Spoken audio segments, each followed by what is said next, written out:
Muy buenas tardes, gracias a todos por asistir a esta nueva conversación que tenemos hoy que se llama Financiamiento Privado, Solidaridad y Cultura. En esta ocasión tenemos a Ignacio Gress, director de la Mesa Circular, a Teani Stenger, presidenta de Cultura, y moderará nuestro director ejecutivo Arturo Navarro. Por favor, adelante. Bueno, muy buenas tardes a todas y todos. Quiero agradecer la presencia de Ignacio y de Teani. La idea es la siguiente. Este conversatorio, esta conversación, no me gusta hablar de conversatorio, nació de otro. Siempre uno tiene un padre. El padre esta conversación se concibió, digamos, literalmente, en una conversación que organizó la UNA y la Universidad Autónoma de Recoleta sobre la ley de donaciones, que en realidad, desde que se concibió ese conversatorio hasta que se realizó, cambiaron las condiciones, porque la idea era que venía con mucha fuerza una ley de donaciones que estaba siendo gestionada en el CEP, en la Universidad Adolfo Ibáñez, qué sé yo, y que estaba bastante avanzada en la presidencia. Y por alguna razón que Ignacio nos va a aclarar, Ignacio fue como, entró por el costado, entró por la punta derecha o la punta izquierda y presentó también un proyecto distinto, que a diferencia del otro que se llamaba la ley larga, que era ya lo van a explicar ellos, presentó una ley corta y que ganó la voluntad presidencial y apareció fue la gran noticia cultural de la cuenta presidencial, y apareció esta ley corta que Ignacio nos va a relatar. Entonces, yo les quiero proponer que Ignacio nos cuente un poco de su ley, y Teani nos cuente un poco, no es que ella tenga una ley, ni mucho menos, pero es la recientemente reelecta presidenta de Adcultura, la agrupación gremial de gestores culturales. Por lo tanto, yo diría, los gestores culturales somos los principales actores de una ley de donaciones culturales, o sea, quienes la aplicamos, quienes hacemos el vínculo entre, ¿no es cierto?, el donante y el proyecto o el espectáculo que se presenta. Entonces creo que la voz de los gestores culturales en este tema es fundamental. Pero antes, como comentábamos en el prolegómeno de esta conversación, quiero hacerle una pregunta simplemente de actualidad. Acaba de anunciarse una noticia centenaria, por llamarla así, por decir algo, en el Perú. El presidente del Perú, don Pedro Castillo, que asume hoy día con el peso de ser el presidente que celebra el segundo centenario de la independencia del Perú, anunció como primera cosa en su discurso que ni más ni menos que él no va a vivir ni va a gobernar desde el Palacio Pizarro, que tiene, el Palacio Pizarro era la casa del conquistador, digamos, que durante 500 años ha estado siendo la sede de los gobernantes en distintas locaciones, pero Palacio Pizarro equivale a la moneda, digamos, o sea, lugar del gobierno del Perú. Hay muchas historias, conocemos desde acá la historia de cuando San Martín llegó al Palacio Pizarro, etcétera, etcétera, y quedó bastante obnubilado con lo que significaba la riqueza y el oro, y bueno, viniendo de Chile no era raro que todos los demás fueran mucho más ricos que nosotros, pero incluso se lo acusó de ser como abducido de alguna manera por la nobleza y las bellas cortesanas peruanas, y empezó a demorar el proceso de independencia. Bueno, el Palacio Pizarro tiene muchas connotaciones, y hoy día el presidente Castillo anuncia que no va a gobernar de ahí y que va a destinar el palacio a un museo, a un espacio cultural. Se lo va a entregar al Ministerio de las Culturas, porque también de pasadita anunció que va a reformar el ministerio, que es de la cultura, a transformarlo también en un ministerio de las culturas.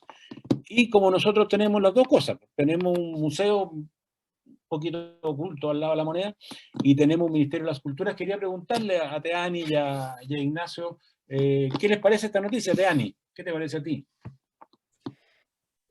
Así como sin tener mucha información, suena como una buena noticia. Sería así muy bueno conocer la opinión de los trabajadores culturales, del sector de la cultura, porque en general Siempre esas son decisiones bien polémicas y me gustaría como informarme sobre la opinión de mis colegas peruanos. ¿Y tú qué opinas, Ignacio? Yo también, bueno, preliminarmente me parece una buena noticia, siendo el Palacio claramente un edificio patrimonial, que pase a ser un museo, va a permitir que tengan un acceso, digamos, anual. En el caso chileno, hablábamos antes de partir, si la moneda pasara lo mismo. Bueno, hoy día la moneda, una vez al año es cuando se hace este acceso a la moneda. Entonces aquí el símil, siendo el Palacio Pizarro patrimonialmente muy atractivo, que pasa a ser un museo, permitiría que toda la población acceda a él durante todo el año. Entonces, pero muy preliminar. Yo ahí también creo que hay que analizar el grado de consulta que se hizo y los detalles. Siempre hay detalles que hay que revisar. Claro, y lo que significa un anuncio así, porque si va a significar, por ejemplo, lo que ha pasado en este país, que en el fondo la política pública financia, por ejemplo, la construcción de espacios culturales y que después prácticamente deja abandonados.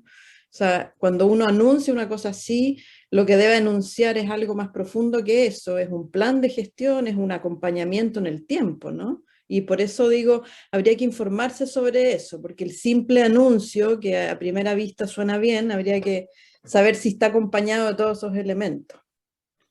Mira, yo le di un par de vueltas, pues, y la primera cosa que me llama como la atención es, bueno, la cosa política. Evidentemente el plan de gestión y la voz de nuestros colegas peruanos no la tenemos, y tal vez no va a estar muy pronto. Pero el gesto político es muy importante, porque él lo plantea como un gesto descolonizador. O sea, se acabó el palacio de los colonizadores, ¿ah? O sea, hasta ahora Perú había sido un virreinato y todo lo que sabemos, ¿no es cierto? Y hoy día, con la llegada de este campesino a la moneda, iba a decir, al Palacio Pizarro, que no llegó, sino que dice, aquí yo hago un gesto descolonizador. Terminamos con Pizarro, digamos, terminamos con la colonización. Y lo comparo con Chile, que fue un poquito al revés. O sea, nosotros para el centenario decidimos hacer un museo de bellas artes, pero en lugar de descolonizarnos, claro, a lo mejor nos descolonizamos de los españoles, pero nos afrancesamos, digamos, ¿no? O sea, el gesto chileno del centenario fue un gesto al revés, colonizador de otra colonia, digamos, de otro colonizador, que es todo este afrancesamiento que tuvo Chile en la época de Vicuña Maquena y que afectó también Parque Forestal, Estación Mapocho, etcétera, etcétera. Y la segunda reacción que me da es, pucha, que la pone difícil a nuestro museo histórico. Porque lo que se dice que va a ser un museo histórico. Evidentemente, son los 500 años de colonización, o semicolonización, etcétera, etcétera. Y nosotros estamos también en una, por decirlo así, en un compás de espera respecto a lo que va a ocurrir con nuestro museo histórico. Acuérdense que de repente apareció el tema del Museo de la Democracia, después se dijo que mejor que no, que fuera una sala del Museo Histórico, después que iba a ser que no, que a lo mejor un pedacito del Museo Histórico. O sea, nuestro Museo Histórico está también en veremos, por llamarlo de alguna manera.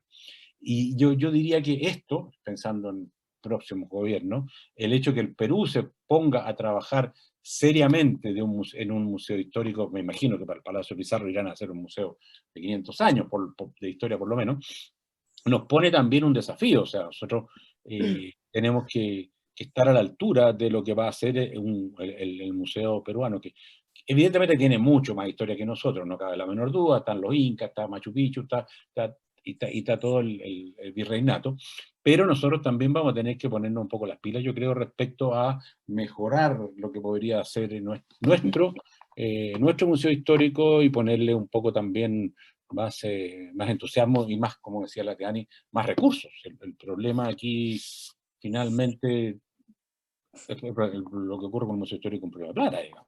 O sea, Claro. Bueno, a lo que vinimos a hablar del sector privado, vinimos a hablar de las leyes de donaciones, y yo le quiero dar en este tema la palabra a Ignacio para que nos cuente. Yo creo que lo primero que tú tienes que hacer brevemente es introducirnos a este tema, porque lo que hizo Ignacio y su grupo, que él lo va lo va a detallar muy bien, fue darle una vuelta de tuerca a las donaciones culturales y, en el fondo, introducir otro elemento que no tiene rigurosamente que ver con las donaciones culturales, pero tiene un cierto parentesco en cuanto yo creo que la solidaridad y la cultura no debieran andar separados. Entonces, lo que está proponiendo Ignacio con su grupo es una especie de ley de donaciones solidarias, que vayan a las instituciones solidarias. Te dejo la palabra, Ignacio, entonces, para que nos expliques un poco y después vemos las reacciones de Teani y seguimos conversando de cómo veríamos una ley de donaciones más desde el punto de vista de la cultura y cómo se puede hacer, cómo puede conversar y dialogar con esta ley solidaria. Ya, muchas gracias, Arturo. Muchas gracias, Teani, por la invitación. A ver, la primera precisión, de hablar de mi ley, es ir demasiado lejos.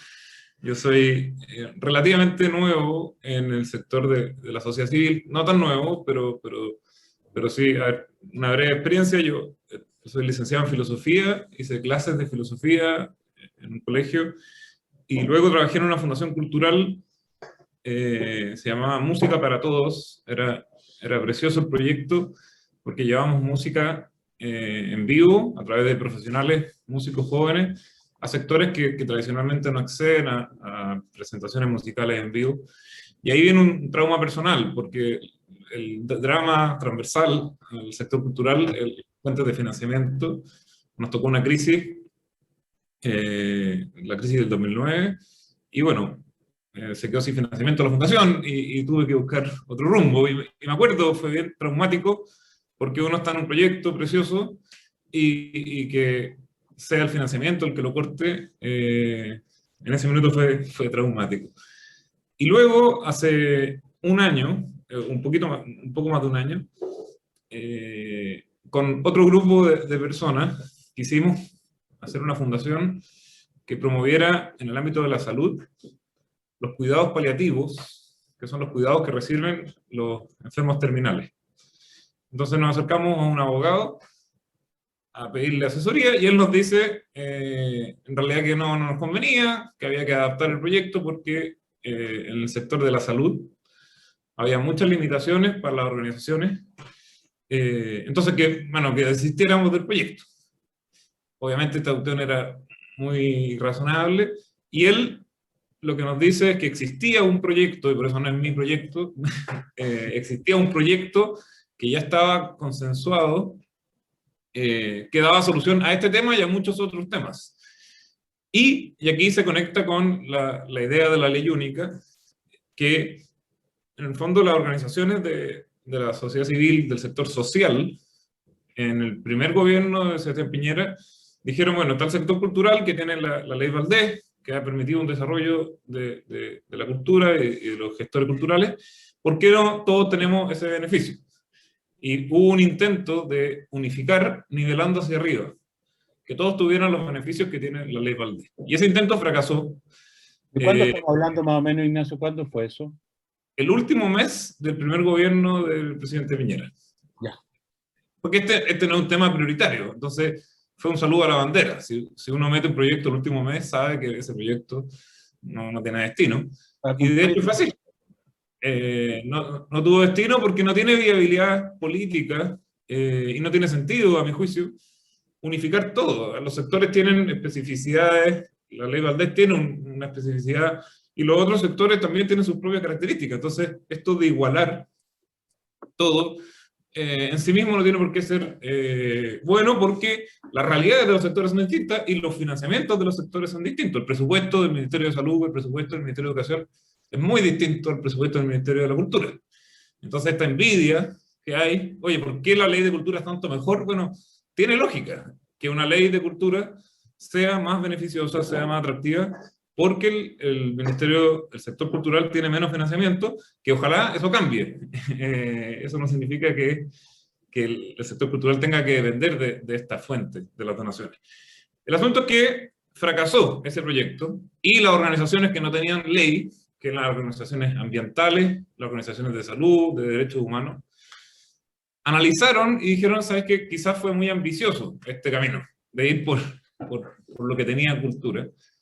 Y a finales del segundo gobierno de la presidenta Bachelet, dijeron, ¿por qué no estudiamos todas las leyes de donación y veamos cuál es la que se podría modificar para introducir los problemas que no estaban resueltos en la normativa?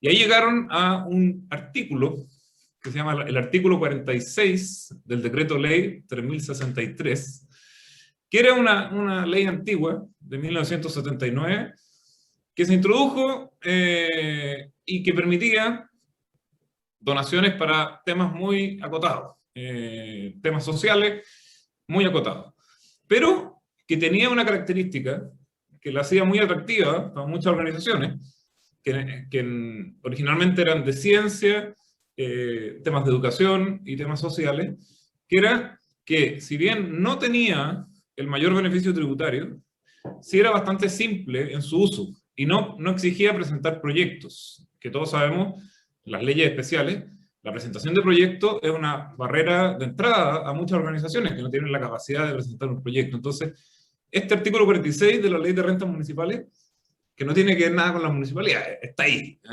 lo que pasa en Chile, que a veces las leyes están en lugares insólitos. ¿Y qué financia esa ley de renta entonces? Yo pensé que era para las municipalidades. No. ¿Cuál es el objeto de la ley de rentas municipales?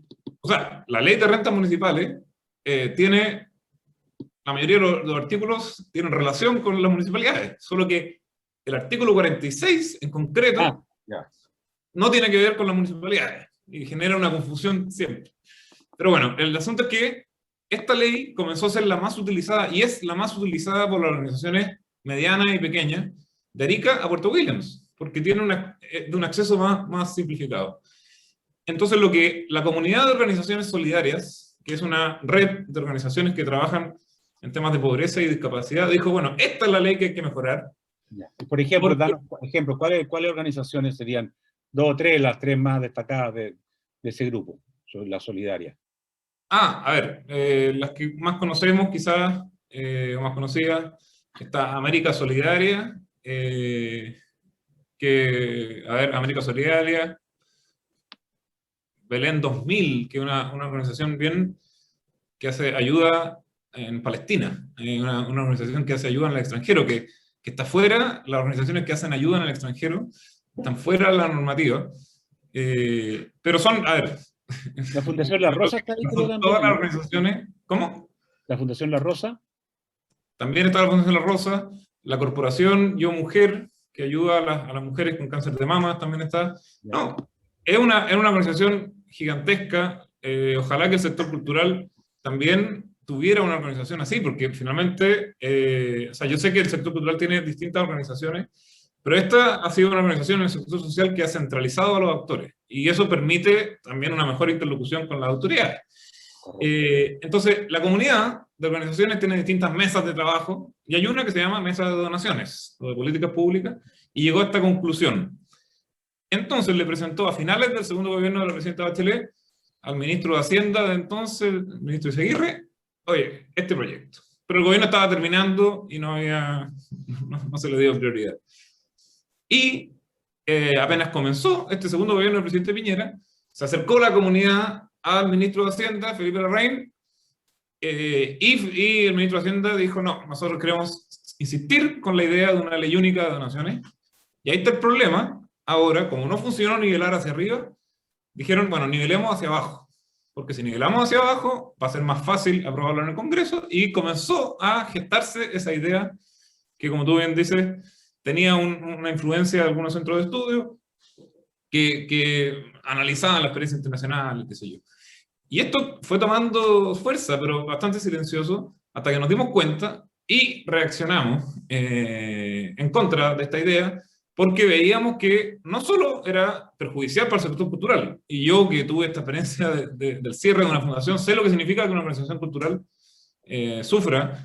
Entonces, no solo tenía ese problema, sino que además iba a impedir que las fundaciones que no tenían ley solucionaran su problema. Entonces, y aquí, si bien yo no me conocía con Tejani, puedo decir que la declaración que sacó Adcultura a raíz de esta noticia fue la determinante para que el gobierno echara hacia atrás. O sea, se dieron cuenta y nosotros tuvimos, me acuerdo, una reunión con el ministro Briones y nos dijo literalmente, nuestro proyecto va a significar que algunos sectores hagan un sacrificio, sin ser directo. ¿Cuál es ese sector? El sector cultural.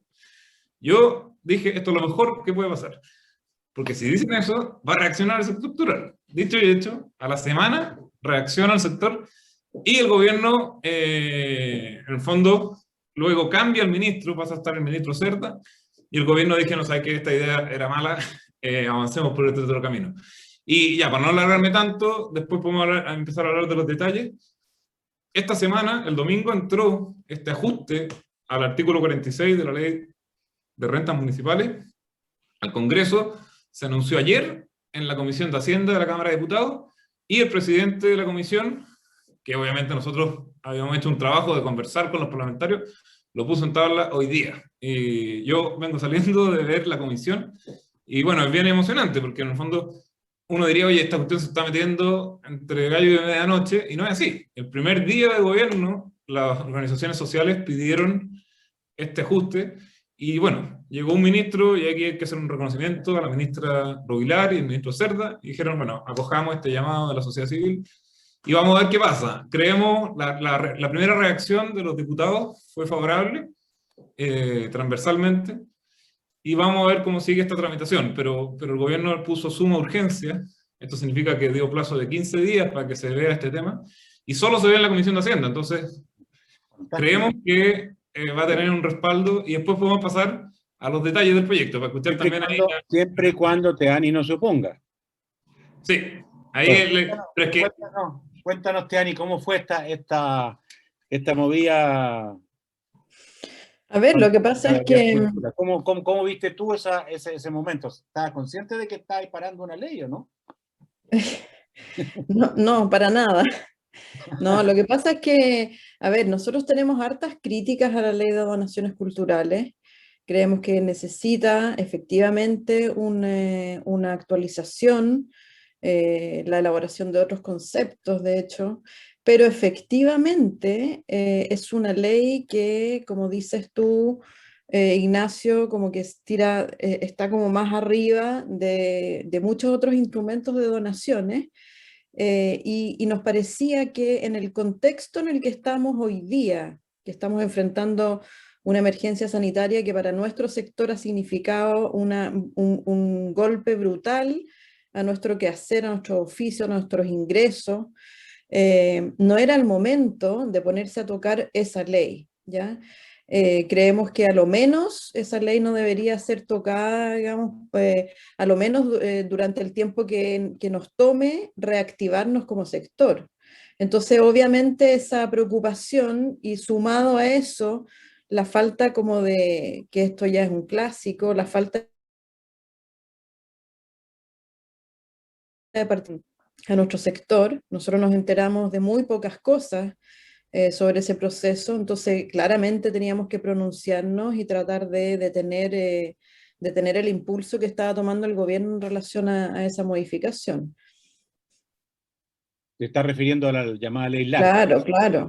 Porque en general yo en lo personal yo estoy de acuerdo en el concepto de una ley única, paraguas, yo estoy de acuerdo con eso, suena muy razonable, pero eso implica un trabajo tremendo para justamente equilibrar los distintos instrumentos para que ningún sector se vea perjudicado, y eso toma mucho tiempo y requiere de mucha participación, del conocimiento de todas las organizaciones, creadores, artistas, trabajadores, centros culturales que vienen utilizando esta ley.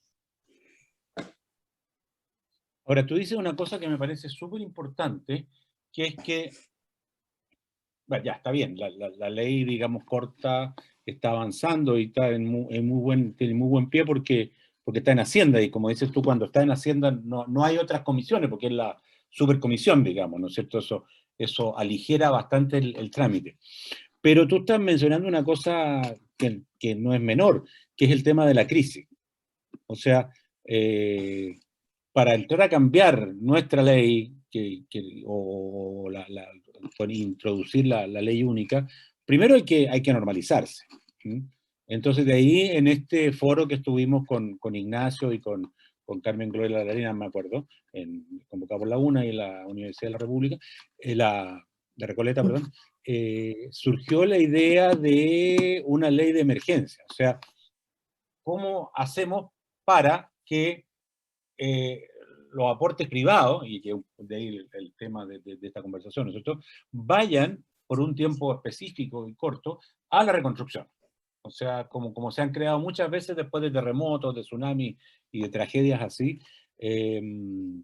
a una ley especial de que por un tiempo determinado o por un monto de plata determinado, cuando se estime cuál es el daño que ha sufrido la cultura fruto de la pandemia, son tantos miles de millones. Entonces, bueno, cuando se complete eso, se termina la ley, digamos, de emergencia y se comienza la nueva. ¿Qué piensan ustedes de eso? Yo pienso que ese es un camino que deberíamos emprender. De hecho, como Adcultura, nosotros formamos parte de CICE, que es la Coordinadora Intersectorial de Cultura en Emergencia, que es una organización que agrupa a más de 50 gremios, sindicatos y organizaciones del sector, y se forma a propósito de esta situación de emergencia de nuestro sector. Estamos en esa organización, en una comisión, revisando el plan de reactivación que nosotros propusimos hace un año cuando empezó la pandemia, para actualizarlo y volver a presentar un plan de reactivación, y creemos que efectivamente la reactivación cultural debe ser como el primer punto del programa de gobierno, el próximo gobierno, cual fuere que sea. Y creemos que evidentemente un mecanismo que sería muy importante incluir en esa reactivación son los mecanismos de donaciones culturales, y vamos a formular una propuesta en ese sentido, pero yo no soy muy optimista, porque yo considero que aquí para avanzar se requiere de dos caminos paralelos. Uno es como la redacción de un proyecto de ley, toda la voluntad política que uno requiere para eso, pero otra cosa muy importante en este ámbito sería instalar un diálogo entre quienes están involucrados en la reactivación, porque hasta ahora eso no ha sucedido. La reactivación requiere de las voluntades de los privados, de las instituciones, de un montón de voluntades de Chile. No basta con crear una ley, tener la venia de la Cámara de Diputados y del Senado, de tener el patrocinio del Ejecutivo, sino que es fundamental tener sentados en la mesa a los empresarios. Entonces yo no soy tan positiva, a pesar de que creo que es lo que hay que hacer. Y también pienso que hay otras cosas pequeñitas que sí podemos articular, como por ejemplo, deberíamos buscar la manera de que las donaciones que se producen en situaciones de catástrofe pudieran mantenerse a pesar de no estar en un estado de excepción, porque para tener declaratoria de catástrofe necesitamos un estado de excepción, que entiendo va a terminar en marzo, y en marzo vamos a estar recién empezando la reactivación. Por lo tanto, sería interesante que alguna modificación de ley permitiera que ese mecanismo perdurara en el tiempo, más allá de la no instalación del estado de excepción. ¿Y tú, Ignacio, qué piensas de esta iniciativa de la emergencia, de la ley? Estaba buscando, okay, creo que en la ley, a ver, contarle, se activó una ley de catástrofe a raíz de la pandemia, que era una ley perdida con el terremoto en Quilpué del 64, que fue un terremoto que el gobierno de la época, y aquí tiene que ver también con el concepto que son las donaciones, cómo entendemos las donaciones. El gobierno de la época, Frei Montalva, le tocó este terremoto y dijo, oye, tengo que activar también la colaboración del sector privado, y se creó esta ley de catástrofe, que facilita las donaciones para los fines de la catástrofe. Entonces, cuando llega la pandemia, se activa. ¿Y qué pasa? El sector cultural queda fuera, o sea, hay que, como que asociarlo necesariamente a una catástrofe, el sector ambiental queda fuera, pero ¿qué es lo que demostró esta ley de catástrofe? Demostró que al darle certeza jurídica a los donantes, si bien no les daba el mejor beneficio tributario, sí les daba una certeza jurídica, porque la donación se la reconocía como un gasto, canalizó en un mes 110.000 millones de pesos, al poco comienzo de la pandemia, que constituye el 54% de las donaciones que se hacen en un año. Entonces, lo que nosotros dijimos fue, oye, ¿por qué esta ley de catástrofe, que es acotada en el tiempo y acotada a los temas de la catástrofe, no se hace prolongada en el tiempo, y no solamente a la catástrofe, sino que a todos los fines de beneficio público? Entonces, ahí, Arturo, para precisarte, quizás esto es una sorpresa, Sí. el ajuste a la ley de donaciones que nosotros promovemos no es un ajuste en beneficio de las organizaciones sociales, es un ajuste en beneficio de todos los fines de beneficio general, incluido el sector cultural. Y ahí, para leerles, por ejemplo, el fin habla específicamente de la cultura como fin, y habla de la cultura entendiéndose por tal las acciones o iniciativas destinadas a promover el desarrollo de las artes, las manifestaciones artísticas y la difusión de estas, etc. Ahí les voy a mandar el proyecto para que lo puedan ver. Pero la gracia de este proyecto, y ahí les pido que ojalá se involucren y nos apoyen, es que es una especie de ley de catástrofe para todos los fines y permanente, no limitada temporalmente. Entonces, es una ley que realmente nosotros pensamos, humildemente, que es el mayor ajuste a la ley de donaciones desde 1990, que fue la ley Valdés, porque es una ley pensada en organizaciones medianas y pequeñas, y de Arica a Puerto Williams. Las donaciones están muy concentradas en Santiago, pero oye, las organizaciones de la sociedad civil es quizás en regiones donde tienen un protagonismo más significativo junto a las comunas.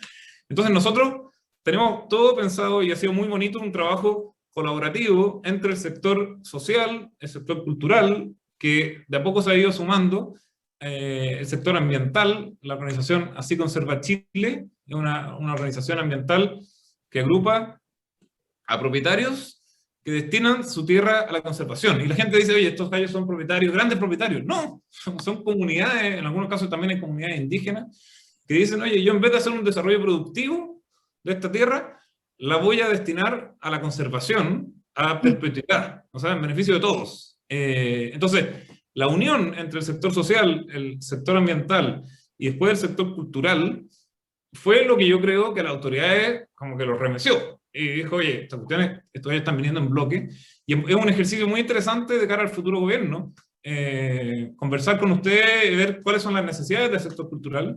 Oye, ¿por qué acompañemos al sector cultural, a las autoridades, y pidámosle, oye, hay que hacer estos ajustes?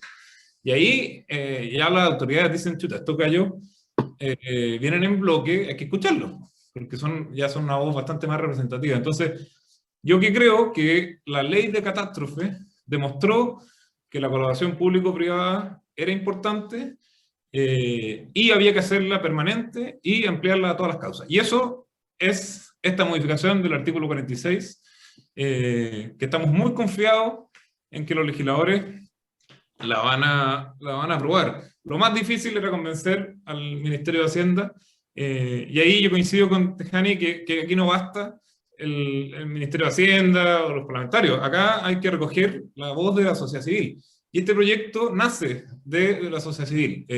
Y esa es un poco la gracia. Y a mí me encantaría que ustedes, como organizaciones culturales, yo también, así como trabajé en una organización cultural, hoy día formo parte de la compañía, el Centro Cultural Cluny, que es una compañía de teatro, como alumno, digamos. Pero, ¿qué pasa? Nos llegó la pandemia y se suspendió el taller. Entonces yo como alumno pierdo el taller. Pero ¿qué pasa con los profesores? O sea, es realmente un drama. Entonces, que el sector cultural también se integre, digamos, a esta causa, va a ser bueno para nosotros, porque va a tener mayor representatividad, pero de cara al futuro gobierno puede ser muy interesante sentarse a conversar y decir, bueno, a ver, ¿qué le vamos a pedir al gobierno? Y no, ahora nosotros estamos contra el tiempo. Estamos ilusionados, pero bien contra el tiempo. Pero no es lo mismo articularse a comienzos de un gobierno que hacia el final del gobierno. Bueno, lo que pasa, perdón, Ignacio, lo que pasa ahí, Ari nos podrá contar cómo lo tiene planeado, pero que el futuro gobierno ya es No sé si me entienden, o sea, si nosotros necesitamos la estrategia que de algún modo se está formulando aquí, que se ha formulado otra vez, que este gobierno deje presentado el proyecto, ¿no es cierto? Necesitamos, vienen las elecciones de parlamentarios, y vienen las elecciones de, bueno, de presidente. Entonces, hay una especie de trabajo, digamos, monumental, de trabajar con los programas de gobierno, con quien quiera que sea, como decía Teani, con el tema de la ley de emergencia, o que sea a través de lo que plantea Ignacio, y hay que trabajar también con este gobierno para que nos deje el proyecto presentado. ¿Se fija? Y decirle, ustedes no se preocupen, van a pasar a la historia como lo que iniciaron este proyecto, pero por favor déjennos, pues porque si no, si esperamos que llegue la otra gente y que se empiecen a poner la cuestión, pasa demasiado tiempo. Aquí hay que como sacar números, como lo que hicimos con la ley del Consejo Nacional de la Cultura y las Artes. Pero el trabajo, yo creo, más importante hoy día es con los candidatos a diputados y a senadores. Porque la ley la va a presentar este gobierno, pero la van a aprobar hoy día, no sé, la Loreto Campillay ya va a ser senadora, por decir algo, ¿no es cierto? Va a ser candidata, se renueva más o menos, hay un 30% de la Cámara que no pueden postularse, más los que se retiran por propia voluntad, vamos a tener una mitad de la Cámara de Diputados nueva. Entonces hay como una coordinación muy necesaria, pero también hay una urgencia muy grande porque hay que trabajar en varios frentes. ¿Qué pensáis, Teani? Yo pienso que la coordinación es más grande aún, porque aquí son varias piezas de un puzzle que están, que convergen, digamos, de alguna manera. Lo veamos o no lo veamos, es así. ¿A qué me refiero? Por ejemplo, deberíamos estar, que este es como es uno de los diagnósticos, uno de los problemas que tiene nuestra política pública, nuestra institucionalidad, el mecanismo que tenemos para ir al Congreso con leyes, y es que carecemos de un plan estratégico grande, que esté por encima de algún bien particular o alguna problemática particular. Lo que debería ocurrir aquí es que deberíamos ya estar trabajando, hablando de reactivación y cómo se involucra la ley de donaciones, deberíamos ya disponer, por ejemplo, de un estudio de lo que ha sido el impacto de la crisis. No existe. O sea, tendríamos que saber cómo ha impactado. Nosotros las organizaciones hemos hecho cálculos de lo que ha significado el desempleo, de lo que ha significado la pérdida de ingresos por entrada, pero no hay un impacto real, una medición del impacto real. Eso nos permitiría incidir en la ley de presupuesto 2022.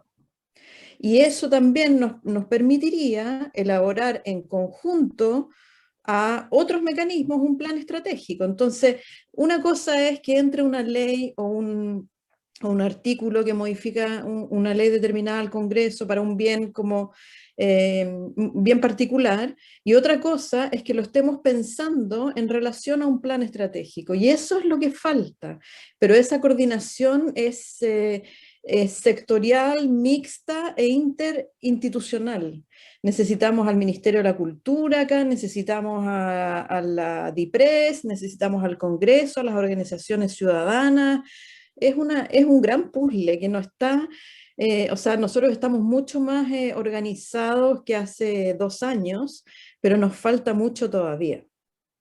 ¿Y quién debiera encabezar ese plan estratégico? O sea, convocar por lo menos Si a yo los... fuera ministra de la Cultura, estaría levantando la mano, ya habría convocado, ya tendría un estudio de impacto, ya habría convocado una mesa a los empresarios, ya estaría hablando con las organizaciones sociales, ya estaría negociando con el director de presupuesto, y nada de eso ocurre. Entonces, como que tenemos un problema de liderazgo, porque las organizaciones sociales, las organizaciones ciudadanas tenemos poder, pero no tenemos todo el poder.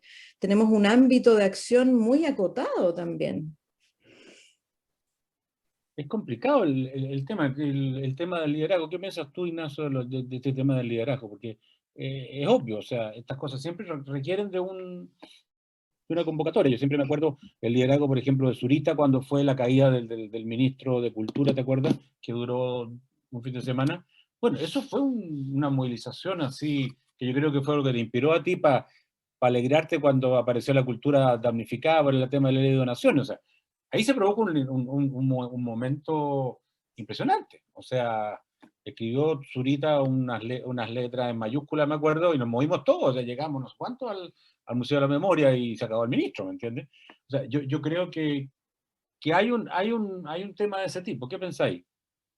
Ya, lo primero, Arturo, vamos a tener que hacer una apuesta, un mote con huesillo, un centella, porque esta ley se va a aprobar. Esta ley se va a aprobar en este gobierno. Lo que hay que conversar con el otro gobierno es la implementación, porque una cosa es que la ley se apruebe y otra cosa es que se haga el reglamento y toda la letra chica, que hay leyes que aprobadas que nunca se hizo el reglamento y nunca operaron.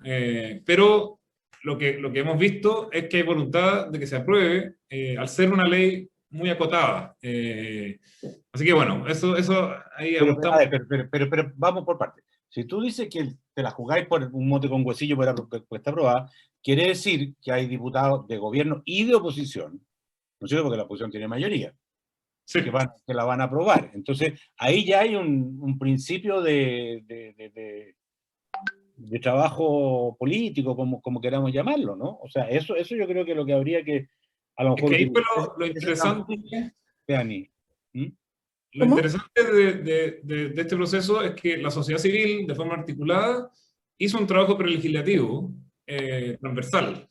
Entonces, hoy día cuando se presenta el proyecto y los diputados de oposición hacen comentarios, hacen un comentario preliminar favorable al proyecto. Nadie conocía el proyecto. Entonces, preliminarmente dicen, este es un buen proyecto, porque las organizaciones de la sociedad civil conversaron previamente con sus representantes para manifestarles la necesidad de que este proyecto se apruebe. Entonces, obviamente no va a ser unánime, nunca las cosas son unánimes, pero por suerte este es un proyecto que requiere un quórum simple, la mitad más uno, y lo que se ve es que existiría ese quórum para un proyecto de este tipo, que es acotado, tampoco, digamos, no es una ley... Ahí está la pregunta, ¿y qué es lo que vas a lograr? Se vota a la mitad más uno, ¿qué es lo que va a pasar? Ya. Tiene 5 efectos aplicables a todo. Bueno, lo primero es una limitación que es un proyecto que acota a las fundaciones, corporaciones y asociaciones. Esa es la primera restricción. La ley de cultura permite también donaciones a organizaciones comunitarias. Ese es un gran logro que tuvo el sector cultural. Aquí no porque el ministerio dice, no, a ver, yo voy a conceder varias cosas, pero primero lo limita a eso. Pero ahí están las corporaciones culturales, por ejemplo, y las fundaciones culturales sin fines de lucro están en tu proyecto. Sí, no es mi proyecto, pero sí están en ese proyecto. El proyecto que tú estás hablando, ya. Sí. Entonces, lo primero es para fundaciones, corporaciones y asociaciones cuyo objeto sea de beneficio general. Importante, no beneficencia, porque la beneficencia se asocia muchas veces solamente a temas de pobreza.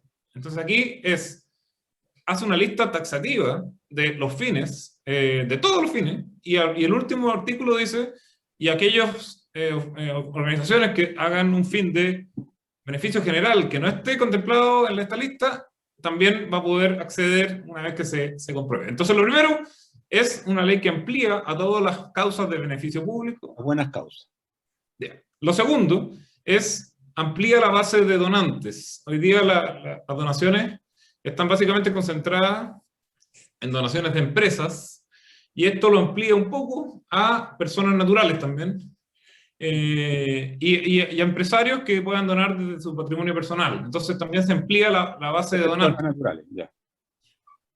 Luego se le da certeza jurídica a las donaciones internacionales. Muchas organizaciones reciben fondos desde el extranjero, y hoy día no pagan impuestos los que reciben donaciones desde el extranjero, pero esa exención descansa en una circular de impuestos internos. Entonces una interpretación del gobierno de turno puede cambiar eso. La ley le da certeza jurídica, lo pasa a rango de ley. Luego, otro punto interesante es la donación de bienes corporales e incorporales. Van a poder ser donados inmuebles, objetos muebles, y también bienes incorporales. Yo me ha tocado aprender mucho acá. los bienes incorporables son los derechos, las acciones, alguien que tenga acciones en una empresa. Esto es un cambio cultural. O sea, en Chile estamos muy lejos de que alguien... Por ejemplo, los derechos de autor. Podría, mira, sería interesante, es un derecho, o sea, los bienes incorporables son derechos, y pueden ser donados. Está asintiendo, doña Lucía. ¿Sí? ¿Sí? Sí, pero no el derecho, o sea, es que depende, no el patrimonial. No, el Sería derecho de autor. interesante conversarlo en detalle, a ver qué implica para los derechos del sector cultural esta medida. Cosas mínimas, por ejemplo, hay organizaciones que reciben bienes Disculpa, de regalo. no es que yo diga, yo regalo todos mis derechos de autor, pero yo puedo regalar los derechos de autor de mi obra XX. Ya. Perfecto. O sea, un autor puede Como decir, yo cuando uno regalo... dona una obra. Ya. Las Ya. organizaciones que reciben bienes, hoy día los reciben y no los pueden vender porque se asocia al contrabando. Ahora, una organización que recibe bienes podría venderlos y el uso de los fondos que recibe para su uso. Entonces, y lo último, y quizás más importante también, es darle certeza jurídica a los donantes de buena fe. Hoy día, un donante puede hacer una donación bien hecha, y si el que recibe la donación hace un mal uso, Impuestos Internos va contra el donante. Entonces, ¿cuál es el efecto? Es que el donante no le dona a los más chicos, porque si este gallo se va a equivocar y se vienen... Entonces, bueno, esos son los grandes efectos, y introduce medidas de transparencia y fiscalización, o sea, una mucho mayor transparencia en el uso de los... Porque aquí la sociedad chilena, o sea, el sistema de donaciones chileno, es muy dinámico porque también descansa en la buena fe de las organizaciones. O sea, aquí con la TEANI se nos ocurre hacer una fundación y la podemos hacer la próxima semana. No necesitamos pasar por grandes trámites. Pero lo importante era poner medidas de fiscalización y transparencia para que el que abusa de la buena fe, bueno, le caigan las penas del infierno. Entonces esas son las grandes medidas de esta propuesta que bueno, que el sector cultural, a ver, estamos hablando con organizaciones culturales. El sector cultural, otra de las medidas de la ley es que dice que esta ley no interfiere con ninguna de las leyes existentes. O sea, es una vía completamente distinta. Entonces, finalmente, si las leyes de cultura, por ejemplo, tienen un tope hoy día, al ser esta ley totalmente distinta, es una nueva carretera para el sector cultural. Y ahí lo que hay que hacer es una gestión con los empresarios, con los donantes, para canalizar las donaciones, explicar este nuevo mecanismo y hacer esa canalización de donaciones a organizaciones pequeñas y medianas. Y nosotros pensamos desde la mesa circular no solo canalizar o buscar canalizar el financiamiento, sino que también asesoría en temas de gestión, en temas de gestión de los recursos, porque en muchas organizaciones el donante no dice, no sabes que este gallo está muy desordenado financieramente, yo prefiero no darle. Entonces, si las organizaciones medianas y pequeñas tuvieran una mejor gestión y apoyo para esa mejor gestión, pensamos que podrían facilitar la llegada de recursos hacia ellas. Muy bien. Oye, se nos está yendo el tiempo. Un último comentario, Teani, si tú quieres, y después damos la palabra si alguien quiere hacer preguntas. ¿Cómo reaccionas tú frente a esto, que pareciera una ley maravillosa? ¿O no? Suena súper bien todo lo que cuenta Ignacio.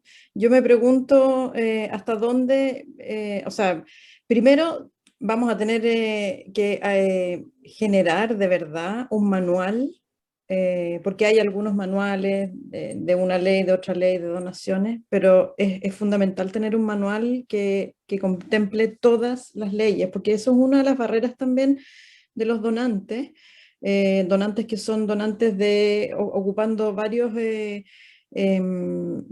leyes o instrumentos posibles, se vuelve algo muy engorroso para los donantes cuando dona por una ley, dona por otra ley. Entonces creo que es fundamental que tengamos como un manual completo de todos los usos de donaciones, de todos los instrumentos existentes. Me pregunto si... O sea, mis preocupaciones en realidad no pasan porque entre un nuevo articulado, una nueva ley, mis preocupaciones pasan por hacernos cargo de los problemas que actualmente tienen las donaciones. La alta concentración, si uno revisa las cifras y ve la cantidad de organizaciones sociales o culturales que que son como, que califican para recibir donaciones en relación a cómo se distribuyen los recursos donados, la concentración es altísima. Por ahí he leído algunos diagnósticos que dicen que lo que explica esa concentración es, entre otras cosas, la falta de competencia de los gestores culturales o de las organizaciones, y eso no es así. Eso sería así si hubiera un poquitito de concentración, pero el nivel de concentración que tenemos implica necesariamente pensar en que el mecanismo no está funcionando de manera democrática y no está cumpliendo con un principio fundamental del tema de las donaciones, y es que está dirigido, el tema de las donaciones se piensa como un mecanismo de colaboración entre el Estado y los privados para hacerse cargo de un tema público, ¿verdad?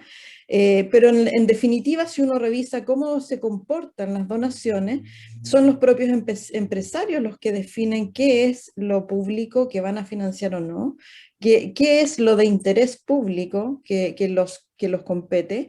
Por lo tanto, el espacio de colaboración no está bien equilibrado. Entonces yo más bien me preocuparía por revisar y hacer como un diagnóstico certero de los problemas que tienen nuestras donaciones, más que, o sea, yo felicito a Ignacio, me parece súper importante que los proyectos culturales, los espacios culturales, las organizaciones culturales tengan otra carretera de acceso, pero me gustaría sí, o sea, va a existir un espacio para que las organizaciones también den su opinión con respecto a este proyecto que acaba de entrar. Bien, ¿alguna pregunta, alguna duda, algún comentario que alguien quiera hacer? Porque estamos llegando ya a la hora de término. Pueden levantar la manito. ¿Fernando? Sí. Hola, buenas. Una pregunta, Ignacio, no escuché ninguna alusión a los porcentajes que se proponen en esta ley. Siempre ha sido una materia de discusión, se aplica un 50% del valor del proyecto, hay otros que en algún minuto propusieron un 100% de exención tributaria. ¿Cómo va ese tema en la propuesta de ustedes? Yeah. Dada la situación fiscal, gracias Fernando, dada la situación fiscal de baja recaudación, había que proponer una ley de impacto fiscal bajo. Entonces acá, esto que tiene que ver, la donación se reconoce como un gasto para generar la renta. ¿Qué significa? Las empresas tienen ingresos y gastos y van a pagar impuestos por la diferencia entre sus ingresos y sus gastos. Entonces, si alguien dona, suben los gastos y pagarían un menor impuesto. Pero ese menor impuesto es el equivalente al impuesto que pagaban. Entonces, hoy día el impuesto a la renta es un 27%. Entonces, en palabras simples, si alguien dona 100, el Estado deja de recaudar 27 y el privado se pone con la diferencia. ¿Y cuál es el tope que establece la norma? No es el que hubiéramos querido nosotros, sino que el 5% de la base imponible para las empresas. Hoy día el tope también es el 5% en la mayoría de las leyes, pero acá como una carretera aparte, pasa el tope que existe más este 5%, y algunos topes alternativos para otros donantes, pero que no son tan significativos. El tope es el tope del 5% de la base imponible de una empresa, con un tope de 20.000 UTM máximo. No pueden ser más de 20.000 UTM. Lo cual es razonable. ¿Cómo? 20.000 UTM son 1.000 millones de pesos. Ya. Y no existen donantes de 1.000 millones de pesos. O sea, tampoco es tan usual. Pero bueno, el Ministerio de Hacienda estimó en estas circunstancias que esto es lo que se puede proponer. Y bueno, también lo perfecto es enemigo de lo bueno. Si tuvieran los mejores topes, nos quedamos sin nada y eso sería fatal. Entonces, ese sí es un trabajo que el primer día de gobierno, del próximo gobierno, hay que tocarle la puerta al ministro de Hacienda. Oiga, corrijamos el tope porque esta cuestión es demasiado bajo. Y ahí Y respecto a lo que dice la Tejani de la desconcentración de las donaciones, yo creo sinceramente que este es un proyecto que va a permitir desconcentrar las donaciones al ser una ley más democrática y que funciona de Arica Puerto Williams. Entonces, por ahí tiene que ver también con una gestión de buscar donantes, o sea, hacer esa capacitación a las donatarias de cuáles son las leyes que hay que usar, y también a los donantes darle la tranquilidad, oye, si usas esta ley, hay una mayor certeza jurídica, y con esos fines, y de forma articulada, buscar que se canalicen donaciones a organizaciones medianas y pequeñas de regiones. Que yo creo que estamos al debe, digamos, en la regionalización en general, pero también en la regionalización de las donaciones que lleguen a regiones. Muchas gracias. No sé si se contestó la pregunta, Fernando. ¿Alguna otra pregunta? Oye, Arturo, yo lo que contesté las donaciones, disculpa, veo que yo no conozco este proyecto de... Nos va a mandar Ignacio, ¿no? Claro, pero claro, las donaciones culturales se rigen por normas propias. Estaba pensando en donaciones en general, cualquier persona que quiera donar algo a cualquier otra persona, ya sea natural o jurídica. Pero es para aclarar eso nomás. Ya, muchas gracias. Sí, me gustaría conocer el proyecto ese. Y vamos a sacar algunas conclusiones. Yo creo que ha sido súper interesante, hemos aprendido mucho. Como dice la Tejani, aquí hay dos caminos y bueno, todos los caminos conducen a Roma, así que yo creo que no podemos negarnos a esta posibilidad. Creo que yo sigo pensando que luego de escuchar a lo de Ignacio, que me gustaría conocerlo un poco más también, por supuesto. Si quieren nos manda a nosotros lo distribuimos, Lucía está en nuestro directorio, yo tengo contacto directo con Fernando, en fin. Debiéramos ver la posibilidad de ayudar. Yo creo que Adcultura ya ayudó bastante, sin saberlo, a lo mejor de liquidar el otro proyecto, pero yo creo que es buena una colaboración, porque de todas maneras, todo lo que se ha avanzado por el lado de esta ley, sobre todo con Hacienda, porque yo creo que finalmente nuestras trabas siempre terminan en Hacienda. O sea, siempre decíamos un poco en broma, un poco en serio, que el ministro de Cultura era el ministro de Hacienda, digamos. Entonces, yo creo que este camino que ha transitado, digamos, el grupo de Ignacio, hay que seguirlo ocupando. Yo creo que hay que seguir colaborando y seguir cooperando y a ver si ese mismo camino nos ayuda en lo que nosotros deseamos para mejorar la ley de donaciones o para tener esta ley de emergencia. En fin, creo que hay una larga tarea por delante, pero estoy muy contento de haber planteado este encuentro. Creo que esta conversación abre muchas posibilidades. Le agradezco a Carmen, a Lucía, a Islén, a María Gracia, a Marcela, a Fernando, que están presentes. Hay una cantidad de personas en Facebook Live, la Luisa nos contará. Pero esto va a quedar, cuéntanos Luisa, cómo sigue esto, dónde queda, cuándo queda, porque en general la otra conversación hemos tenido varios miles de visitantes a posteriori. Exacto. ¿Cómo es la cosa, Luisa? Sí, queda ahí en el Facebook, pero también lo vamos a subir al canal de YouTube. Así que también a todos los participantes les vamos a mandar el enlace cuando lo tengamos arriba para que puedan ver todo lo que se ha hablado. Y ahí veo que mandó Ignacio el proyecto, que se puede descargar en el chat, igual lo descargué. Perfecto. Así Perfecto, que también pueden escribir al correo de difusión y ahí se los puedo enviar. Perfecto. Estamos descargando para que no se arrepienta después.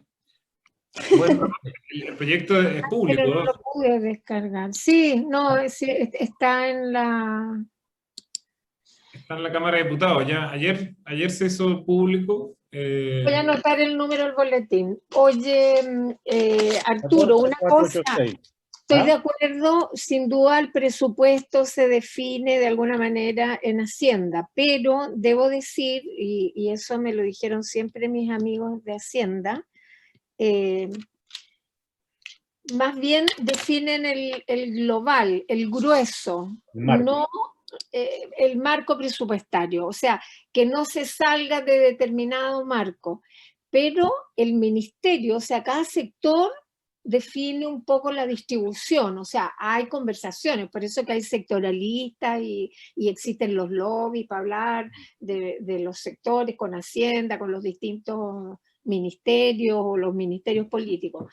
Pero, o sea, digo esto porque no hay que dejar de lado lo que es el sector, de las conversaciones con el sector, con el ministerio responsable, digamos, de ese presupuesto, porque en definitiva también ese ministerio puede ordenar su presupuesto o abrir ventanas o acudir a esas conversaciones también con Hacienda. O sea, tampoco hay que dejarlo nunca de lado. Pero en este proyecto, ¿cuál es el sector? No, es todo Hacienda nomás, ¿no? Cultura, po. No, Cultura. pues, cultura. Pero O cultura sea, está en tu discusión, Ignacio. Sí, o sea, acá participó el sector, o sea, todos los sectores, como un proyecto que involucra a todos los ministerios. Ya. seguramente está economía también, por ejemplo. Sí, y Cultura tuvo una participación, nos ayudó, bueno, Cultura nos ayudó junto con Tejani a que no avanzara el otro proyecto. Pero aquí también tuvo una participación ahí en los topes que no fueran tan bajos.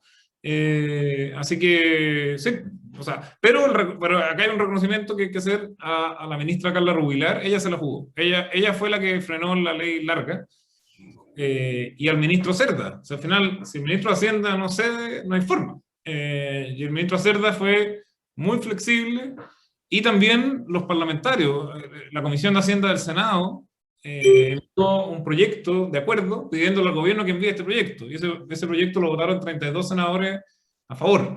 Entonces también acá hay no sé, un respaldo transversal, y la idea es también involucrar mucho a las organizaciones culturales. Yo ofrezco, Tejani, quizás con ustedes, así vamos pasando de la UNA ahora a Centro Mapocho, y vamos a terminar en la cultura haciendo seminarios. Nosotros nos quedamos, no nos vamos, ¿ah? Sí.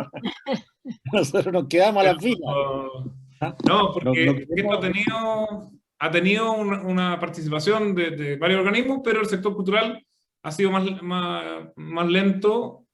También falla nuestra, digamos, de tratar de convocar a todos. Así que estamos a tiempo para explicarlo, y que no sea solamente confianza. Oye, no, este proyecto parece bueno, pero a ver cuál es la letra chica, ¿no? Sí, Pensamos claro. que realmente es un proyecto bueno, y bueno, hay que ver cómo sigue, pero yo creo que está bien aspectado. Bueno, muchísimas gracias, Ignacio. Está claro que vamos a tener que seguir en contacto, porque yo creo que esto es una cosa que nos va a beneficiar a todos. Le agradezco a todos su presencia. Estamos justo un poquito pasaditos nomás, pero va a quedar esto, como les digo, en nuestras redes. Y hasta la próxima, que estén muy bien. Muchísimas Muchas gracias por invitarme y espero que mantengamos conversaciones, Ignacio. Sí, gracias. Tenemos un gran Gary Medel ahí en cultura, ¿te fijas? Que ataca todos los goles. Ahora necesitamos un goleador, igual que la selección. Claro. Yo no pude entrar antes, lamentablemente, porque vengo llegando, pero bien. Ok, que estén muy bien, ¿ah? Hasta Arturo, luego. gracias, Tejani. Carmen. Chao, Chao. chao. Chao.